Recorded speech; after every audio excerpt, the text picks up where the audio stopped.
Hello प्यारे दोस्तों, कैसे हैं आप सभी। उम्मीद करते हैं कि सभी अच्छे ही होंगे। तो यहाँ पर हम लोग के पास आ चुका है मंथली एग्जाम, जो त्रैमासिक परीक्षा है क्लास 9th का। ये ओरिजिनल प्रश्न पत्र आ चुका है हिंदी का। यहाँ पर देख सकते हैं आप लोग, जो भी विद्यार्थी हिंदी लिए हुए हैं, मातृभाषा जिनका है, वो विद्यार्थी का ओरिजिनल प्रश्न पत्र आ चुका है। तो आप लोग पूरा का पूरा यहाँ पर प्रश्न देख सकते हैं, बिल्कुल ओरिजिनल प्रश्न पत्र आ चुका है हमारे पास। तो चलिए हम लोग वीडियो को पूरा देख लेंगे, वीडियो को पूरा देखना आप लोगों को, और बारी बारी से क्वेश्चन का आंसर हम बताएंगे।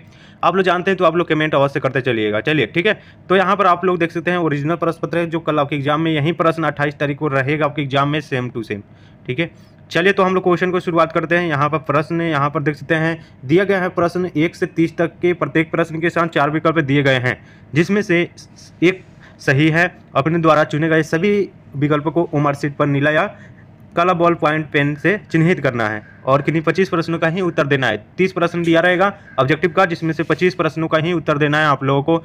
तो आप लोग चलिए अब हम लोग क्वेश्चन तरफ में चलते हैं। पहला नंबर क्वेश्चन यहाँ पर आप लोग देख सकते हैं। आप लोग जानते हैं कि हमारे चैनल पर कोई फेक प्रश्न पत्र नहीं दिया जाता है, बिल्कुल ओरिजिनल प्रश्न पत्र यहाँ इस चैनल पर प्रोवाइड कराया जाता है। ठीक है, चलिए तो जो विद्यार्थी आप लोग लाइक नहीं कर रहे हैं तो लाइक कर लीजिए, सब्सक्राइब कर लीजिएगा, क्योंकि हर एक सब्जेक्ट का आपको इसी चैनल पर आपको मिल जाएगा। ठीक है, चलिए तो पहला नंबर क्वेश्चन यहाँ पर आप लोग देख सकते हैं। दिया गया है कि राजेंद्र प्रसाद के अनुसार नालंदा विश्वविद्यालय में मूल रूप से कितने विषयों की शिक्षा अनिवार्य थी। एम दिया कि 4, बी में दिया कि 5, सी में दिया कि 6 और डी में दिया कि 7। तो आंसर बताएंगे आप लोग कमेंट में। इसका राइट आंसर क्या होगा, तो ऑप्शन नंबर बी हो जाएगा, बिल्कुल सही जवाब 5 है। ठीक है, चलिए नेक्स्ट क्वेश्चन यहाँ पर देखिए। 2 नंबर प्रश्न दिया गया है कि भगजोगनी चूंकि मुंशी जी की गरीबी में पैदा हुई और जामते की माँ के दूध से वंचित होकर क्या कहलाने लगी। चलिए इसका राइट आंसर बताना है। एम दिया कि टूअर, बी में दिया कि प्यारी, सी में दिया गया कि दुलारी और डी में दिया गया कि लाडली। तो देखिए टूअर कहलाने लगी, क्या कहलाने लगी, तो टूअर कहलाने लगी, यानी कि इसका right answer option number A हो जाएगा। चलिए 2 का ये हो जाएगा। 3 नंबर प्रश्न यहाँ पर आप लोग को ध्यानपूर्वक दिखना है। चलिए बताइए आप लोग आंसर क्या होगा। 3 का दिया गया कि कवि केदारनाथ अग्रवाल के अनुसार किस तरह के हिंदुस्तान की उर्वरक भूमि में मान सम्मान, स्वतंत्रता, ज्ञान और खुशियों की फूल खिलेंगे। चलिए ए में दिया गया कि गुलाम हिंदुस्तान, बी में दिया गया कि बीमार हिंदुस्तान, सी में दिया कि परतंत्र हिंदुस्तान और डी में दिया कि आज़ाद हिंदुस्तान। तो इसका सही जवाब हो जाएगा बिल्कुल आज़ाद हिंदुस्तान, यानी कि ऑप्शन नंबर डी हो जाएगा। चलिए नेक्स्ट क्वेश्चन यहाँ पर आप लोग देख सकते हैं। दिया गया है कि निम्नलिखित में कौन एक सूफी कवि थे। सूफी कवि कौन थे ये बताना है। ऑप्शन यहाँ पर आप लोग देख सकते हैं। दिया गया है रैदास, बी में दिया गया है कि गुरु गोविंद सिंह, सी में मंझन दिया गया है और डी में दिया है कि हरिवंश राय बच्चन। तो इसका सही जवाब क्या होगा, 4 का ऑप्शन नंबर सी हो जाएगा, मंझन, यानी ऑप्शन नंबर सी में दिया गया है, बिल्कुल सही जवाब। ठीक है, चलिए अब हम नेक्स्ट क्वेश्चन में चलेंगे। यहाँ पर 5 नंबर प्रश्न दिया गया है कि पाठशाला में प्रस्तुत पाठ टॉल्स्टॉय के घर में लेखक राम कुमार की किस प्रसिद्ध पुस्तक से संकलित हैं। चलिए इसका जवाब बताना है आप लोगों को, जल्दी से बताइए। एम देगा कि एक चेहरा, बी में देगा कि घर बने घर टूटे, सी में देगा कि वार्ड नंबर 6 और डी में देगा कि यूरोप के स्केच।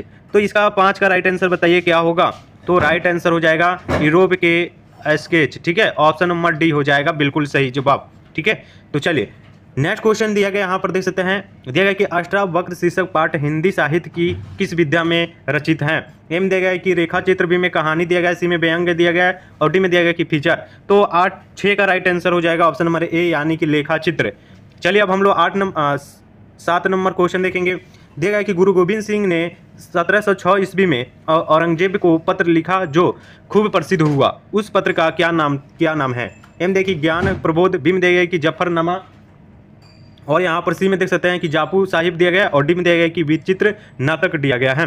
तो 7 का राइट आंसर क्या होगा, तो हो जाएगा जफरनामा, यानी कि ऑप्शन नंबर बी में दिया गया है, सही जवाब। ठीक है, चलिए नेक्स्ट क्वेश्चन यहाँ पर देख सकते हैं आप लोग। 8 नंबर क्वेश्चन दिया गया है कि चल दीदिया चल, उस मोहल्ले में लाल पान की बेगम बसती है, नहीं जानती दोपहर दिन और चौपहर रात बिजली की बत्ती भग भग कर चलती है। प्रस्तुत कथन कहानी के किस पात्र का है। ए में दिया गया कि जंग की पतोहू का, बी में दिया गया कि बिरजू की माँ का और सी में दिया गया कि मखनी फुआ का और डी में दिया गया कि चंपिया का। तो 8 का राइट आंसर हो जाएगा ऑप्शन नंबर डी, चंपिया का। ठीक है, याद रखिएगा आप लोग ऑप्शन नंबर डी, यही प्रश्न कल रहेगा आपके एग्जाम में। तो आप लोगों को लाइक कर देना है। जो विद्यार्थी अभी तक लाइक सब्सक्राइब नहीं किए हैं तो लाइक सब्सक्राइब जल्दी से कर लीजिएगा बाबू। ठीक है, और आप लोग कमेंट तो कर ही रहे हैं, बहुत अच्छा। यहाँ पर देखिए 9 नंबर प्रश्न दिया गया है कि कवियत्री महादेवी वर्मा के अनुसार जल से भरी बदली का बदली का जल किसके लिए होता है?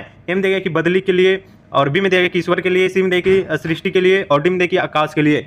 तो 9 का राइट आंसर हो जाएगा ऑप्शन नंबर डी, आकाश के लिए।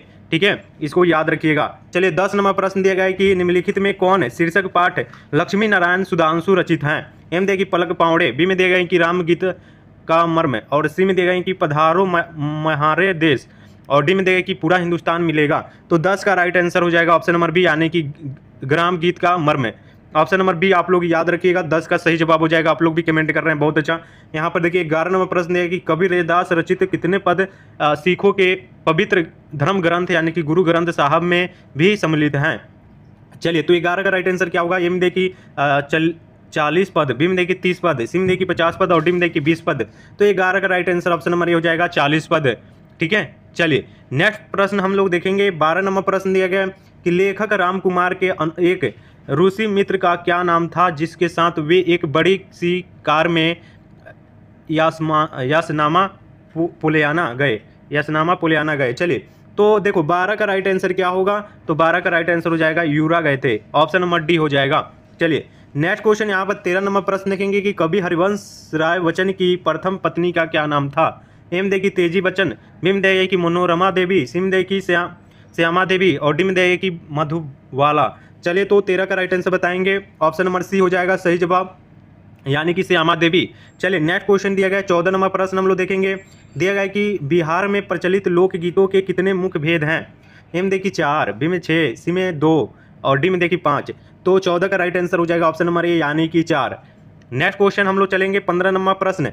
दिया गया है कि बीड़ा बजाने में परिणित होने के कारण किस सम्राट को विशेषज्ञ संगीत मार्तंड कहा करते थे?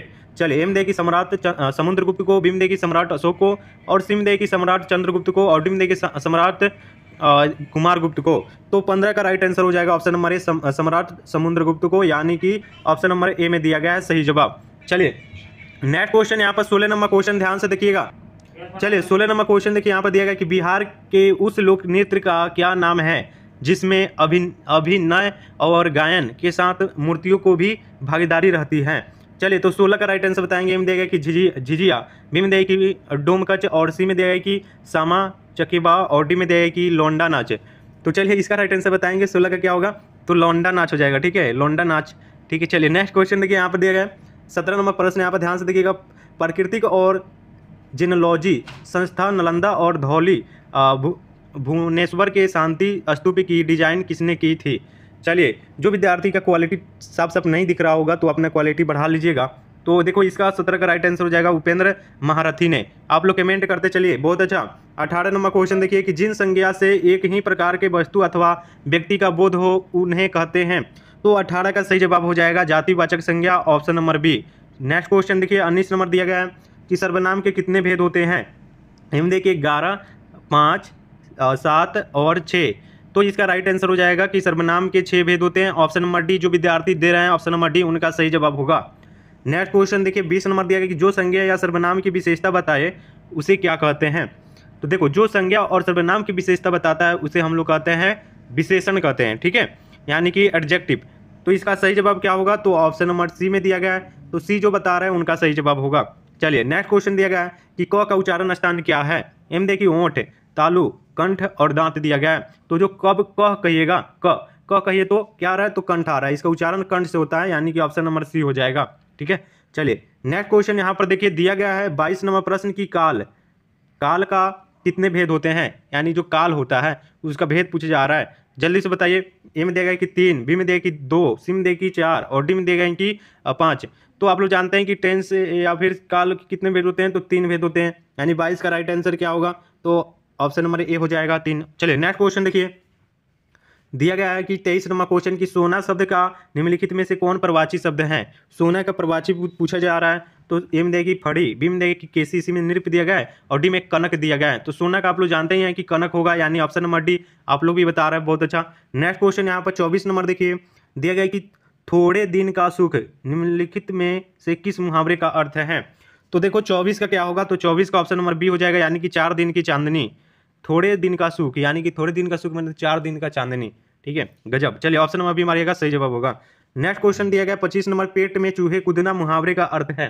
मतलब पेट में चूहा कूदना, ये इसका मतलब क्या हुआ, तो भूख लगना। ठीक है, ये समझ में आ रहा है आप लोगों को। चलिए, ए में देखिए चूहा खा लेना। ठीक है, बी में दिया गया है कि जोर की भूख लगना, और सी में देखिए भारी विपत्ति आना, और डी में दिया है कि खत्म होना। तो आप लोग चूहा खा लीजिएगा। ठीक है, पेट में चूहा कूदना यानी कि पेट में चूहा खा लेना, ये ना होगा। ठीक है, जोर से भूख लगना होगा, ऑप्शन नंबर बी हो जाएगा सही जवाब। ठीक है, चलिए नेक्स्ट क्वेश्चन दिया गया है 26 नंबर क्वेश्चन की रात और संध्या के बीच की बेला इस काव्य खंड के लिए एक शब्द है। तो 26 का सही जवाब बताना है। में देखिए गोधली, बी में संगम दिया गया है, सी में दिया गया सुखद, और डी में देखिए अभेग। ठीक है, तो 26 का राइट आंसर क्या होगा, तो 26 का हो जाएगा ऑप्शन नंबर बी यानी कि असंगम। देखो आप लोगों को 25 प्रश्न का ही जवाब देना है, मैं आपको 30 प्रश्न का जवाब दूंगा, जो मन करे वो 25 जवाब आप लोग दीजिएगा। ठीक है, चलिए 27 नंबर प्रश्न है कि सिनेमा शब्द का लिंग क्या है। तो सिनेमा शब्द का लिंग क्या है, तो 27 का राइट आंसर क्या है, ए में देखिए स्त्रीलिंग, पुल्लिंग, अभयलिंग, और डी में देखिए इनमें से कोई नहीं। तो सिनेमा शब्द का जो है ना वो हो जाएगा पुल्लिंग, यानी कि ऑप्शन नंबर बी हो जाएगा। ठीक है, सब विद्यार्थी एक बार कमेंट में ठीक है लिखिए तो एक बार। ठीक है, सबका हम कमेंट देखेंगे, ठीक है लिख देना है बस। ठीक है, चलिए यहाँ पर देखिए 28 नंबर प्रश्न देखिए सदैव शब्द का संधि विच्छेद है। सदैव शब्द का संधि विच्छेद क्या है, देखिए स प्लस देव, बी में देखिए सादा प्लस देव, और सी में देखिए सादा प्लस एव, और डी में देखिए सदैव प्लस व। तो इसका सदैव का होता है सादा प्लस एव, यानी कि ऑप्शन नंबर सी हो जाएगा। ठीक है, चलिए ठीक है ना। चलिए 29 नंबर क्वेश्चन देखिए कि मानवीय शब्द में जुड़े प्रत्यय के लिए कौन विकल्प सही है। ए में देखिए य, बी में देखिए ये, और सी में देखिए वी, और डी में देखिए ई। तो क्या होगा बाबू, तो राइट आंसर बता रहे हैं आप लोग कि ई होगा। ठीक है, ऑप्शन नंबर बी यहाँ पर। ठीक है, चलिए नेक्स्ट क्वेश्चन यहाँ पर देखिए 30 नंबर क्वेश्चन यहाँ पर कट गया है क्या, चलिए यहाँ पर कट गया है यहाँ पर देखिए। ठीक है, चलिए मैं आपको बता देता हूँ परिवर्तन शब्द में कौन सा उपसर्ग है। तो परिवर्तन शब्द में उपसर्ग जो है वो होता है परि, यानी उपसर्ग जो आगे लगकर शब्द को बदलता है और प्रत्यय जो पीछे लगता है। तो आगे तो आपको दिख रहा है कि परि है, यानी ऑप्शन नंबर बी में दिया था परि, यानी कि ऑप्शन नंबर बी होगा 30 का। ठीक है, तो चलिए नेक्स्ट वीडियो में आपको सब्जेक्टिव लेकर आया जाएगा। ठीक है, तो आप लोगों को क्या करना है, हमारे चैनल का लिंक चैनल को सब्सक्राइब कर लेना है, और व्हाट्सएप ग्रुप का लिंक जो है डिस्क्रिप्शन में दिया गया है। अगर आप लोग व्हाट्सएप ग्रुप में ज्वाइन कर लेते हो तो वहाँ पर आपको इसका सब्जेक्टिव का पीडीएफ दे दिया जाएगा, ऑब्जेक्टिव का भी दे दिया जाएगा। ठीक है, आंसर की भी वहाँ पर दे दिया जाएगा व्हाट्सएप ग्रुप में। तो वहाँ पर कैसे जुड़ोगे, तो वहाँ पर जुड़ोगे, मेरा नंबर है वो ले लीजिए, या फिर आप लोगों को डिस्क्रिप्शन में लिंक मिलेगा ग्रुप का लिंक, वहाँ से जुड़ जाइएगा। ठीक है, तो यहाँ पर जो व्हाट्सएप नंबर है वो है 6207 32 720, इस पर आपको मैसेज हाय सर लिखकर भेजना है, मैं आपको वहाँ पर जोड़ दूंगा। ठीक है, ग्रुप का लिंक दे दूंगा, तो वहाँ से आप लोग जुड़ जाइएगा। या देखिए सब्जेक्टिव वीडियो जब भी आएगा तो इस प्रकार से यहाँ पर नीचे सब्जेक्टिव लिखा रहेगा, यहाँ पर भी सब्जेक्टिव लिखा रहेगा, यही थंबनेल रहेगा सब्जेक्टिव वीडियो का। तो यहाँ पर आप लोग देख सकते हैं पहले से ही सब रेडी करके रखा हुआ है। ठीक है, तो चलिए हम मिलते हैं नेक्स्ट वीडियो में, तब तक के लिए जाएं दोस्तों, अपना ख्याल रखिएगा, टेक केयर। संस्कृत का भी बहुत जल्द लेकर आ रहे हैं, तो आप लोग सब्सक्राइब कर लो, ताकि जब भी लेकर आएंगे तो आपके पास नोटिफिकेशन चला जाएगा। ठीक है, चलिए थैंक